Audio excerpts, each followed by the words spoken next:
Hello and welcome back. This is part 6 of the Knit Your First Hat tutorial series. It's a tutorial for the Easy Peasy Stripey Beanie hat. So if you haven't done parts 1 to 5, I recommend you go back and watch them first. If you have been following along with parts 1 to 5, I'm so sorry about the long delay in getting part 6 out. Today in part 6 we will be finishing the hat, which involves closing the hole at the top of the crown of the hat, weaving in your ends, and finally blocking your hat. So let's get to it. Where did we leave off last time? Right, so I'm down to 6 stitches, although you should have 8 by the time you finish this, and then we are going to do the finishing section today. So the first step in that is to cut your yarn and leave a tail of approximately 15 centimeters, which is about there. So I'm going to take my scissors and snip that off. There we go. If you ordered the kit from me, you will have received a set of 3 wool needles like that. So choose whichever you like best. I think it depends on the yarn, but since I'm using a thick yarn, I'm using the thickest of the largest of the 3 needles. And then all we're going to do, using a wool needle, thread the yarn through the remaining 8 live stitches. So I'm going to push that through there. You can see the tail is coming off that one, so we're going in a circle the way we've previously been knitting. And I tend to just pass it through like that.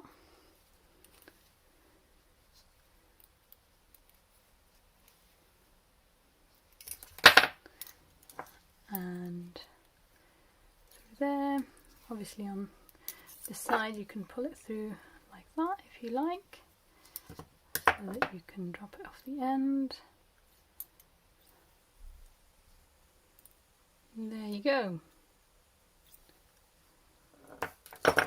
Don't need those needles anymore, and you can see I've got it all the way around. Before you tighten, I would, what I like to do is kind of tighten it a little bit but not much, and then go through once more just for extra protection and to help and make kind of a little bit of extra bulk there, and then you can pull that tight. There we go. And then thread the yarn to the 8 stitches again and pull tight. That's what we've just done. And then you push the yarn through the hole there at the centre to the other side of the hat, and you can flip the hat inside out to make it easier to see. And then secure it with a knot. So I would take kind of the nearest one sticking out there, for example, and just tie a simple knot there. Whoops. Oh, no, that's fine. I don't know, I thought I felt something slip. Anyway, right, and so once you've made a knot there, 1 knot should be more than enough. Next, it says to weave your yarn into the knit fabric as discreetly as possible, especially if you want a reversible hat. So this is the right side of your work and that's the wrong side. Let me show you on this one, so you can see that's the right side of the work, where we've got this kind of V shape of each stitch, and this is the wrong side where we've got the bumps or the ridges.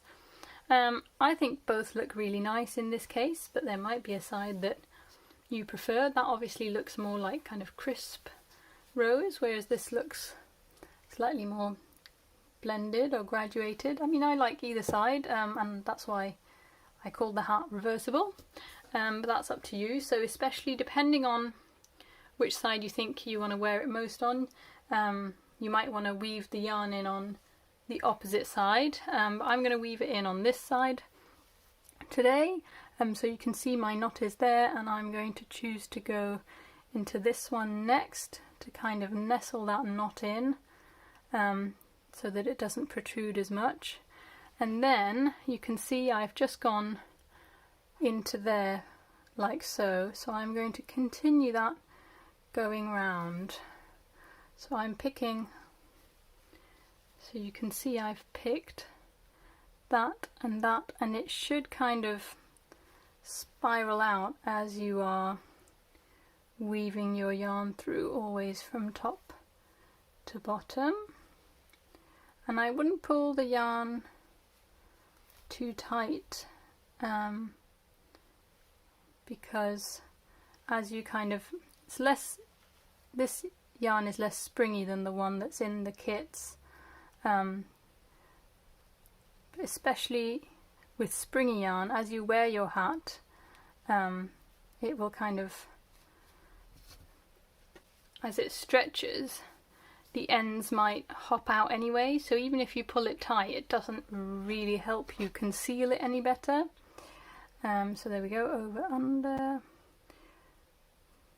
So you can see I'm following a certain line. Can you see that? The next bump is there, and the next bump is there, and the next bump is there. So I'm following a set line of stitches that are kind of spiraling out, because that's how we worked them, and weaving my yarn in there.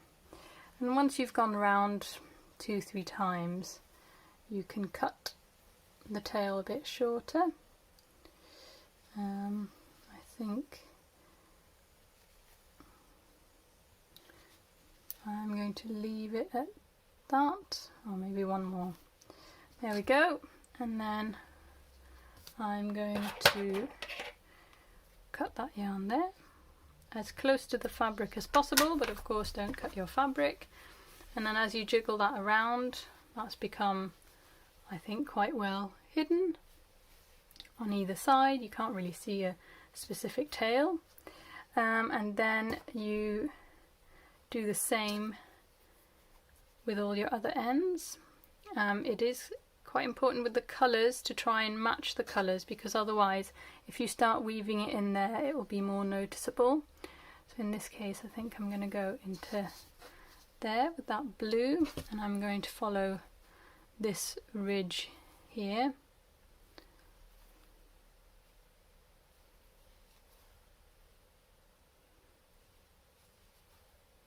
And again, if you think you're going to wear the hat mostly in the other direction, you can do this on the other side as well. Okay, that's about enough. Give it a little stretch and cut it off close to the fabric. There we go. And then we do the same with these two as well. With this one that's on the edge, what I suggest is I like to, because you can see it's kind of sticking out there, I like to bring it back first into one of these and follow one of these knit stitches until I get to one of the purl ridges, so that instead of tucking it in here on the edge, I'm tucking it in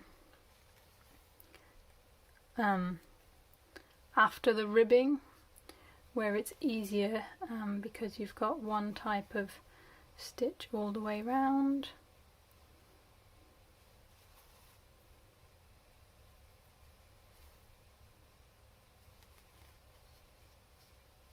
Oopsies.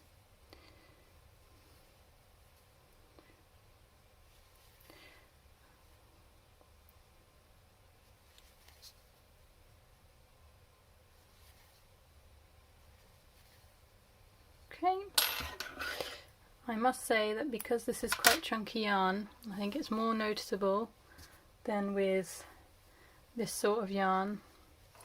You can see here where I've woven in the ends that are there are little pieces maybe sticking out, but you could trim that down again. But on the whole, I don't think, ooh, red piece of fluff, don't think this is the jump. That's the opposite of that size. I don't think these ends are that noticeable. I could even trim them off a little bit shorter if I wanted to, and you would hardly see them at all. And you might need to redo this after you've worn your hat a few times, as it kind of stretches into place. But you can see there, that's pretty neat and invisible. Right, and then once you've woven them all in, your hat is finished, and it should look nothing like this. I don't know what I'm going to use this for. But yeah, there you go. That's your hat done. It should look pretty similar to this in whatever size you've chosen. The last thing to do is to block your hat.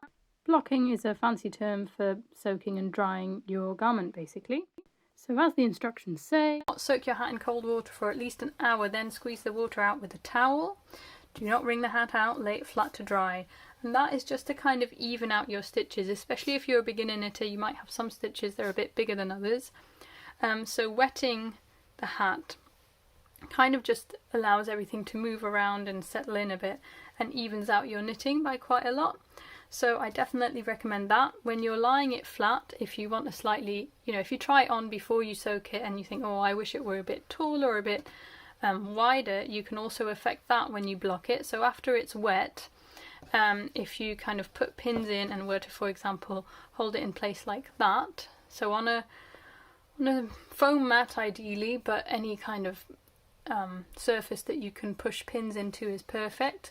So you would, for example, if you wanted it a bit wider, you could pull it like this and put pins on top of a foam backing and put pins in it like that, and it will kind of dry in a slightly wider position. Or you could stretch it downwards and pin it like that. And again, if you dry it in that certain position, it will retain that shape a little bit. So there you go, that's blocking in a nutshell, and once it's completely dry, it's ready to wear. So yeah, there you go. Thanks so much for following along. I hope you enjoyed knitting that, and I look forward to making more videos like this if I have time in the future. Yeah, let me know if you have any questions or if you have any suggestions or whatever for next time. Thanks so much. Bye.